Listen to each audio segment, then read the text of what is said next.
তুমি কি কিছু বুঝতে পারছো? কি বুঝবো? কি করে যে বুঝাই না, তুমি অনেক সুন্দর। সুন্দর যেমন সত্য, সত্য বরাবরই সুন্দর। আমি তোমাকে ভালোবেসে ফেলেছি। বিষয়টা যেমন সত্য তেমনই সুন্দর। কি বলছেন আপনি? ঠিকই বলছি না?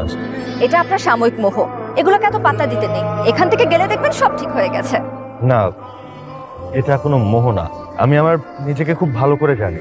আমার ফিল হচ্ছে আমি যদি এই জীবনে তোমার সাথে না থাকতে পারি, আমার পুরো যাত্রাটাই হয়তো বৃথা যাবে, অর্থহীন হবে। হ্যাঁ, আমি জানি তোমার কাছে এটা পাগলামি মনে হচ্ছে।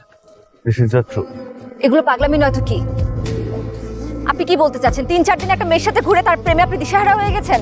তার নারী নক্ষত্র সবকিছু না জেনে? আপনার মতন ওয়েল এডুকেটেড একটা মানুষের থেকে তো এটা আশা করা যায় না। আমি আপনাকে ভালো ভেবেছিলাম, অন্যদের থেকে আলাদা ভেবেছিলাম। তার জন্য অন্য কিছু না ভেবে আপনাকে সময় দিয়েছি, আপনার সাথে মিশেছি। এখন তো মনে হচ্ছে এটাই একটা বড় ভুল হয়ে গেছে আমার। না, তুমি এভাবে কেন বলছো?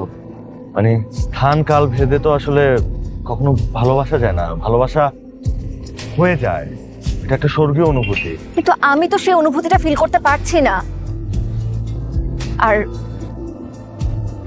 আমার পক্ষে সেটা কখনো সম্ভব না। মানে আমি তো জোর জবরদস্তি করছি না তোমাকে।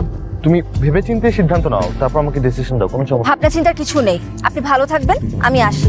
Please please wait. দরকার আমি আমার সমস্ত ডিটেলস তোমাকে পাঠাচ্ছি। পাগলামি করবেন না প্লিজ। আমি তো বললাম আমার পক্ষে কোনোভাবেই সম্ভব নয়। কেন সম্ভব না? কারণ আমি একজনের কাছে কমিটেড।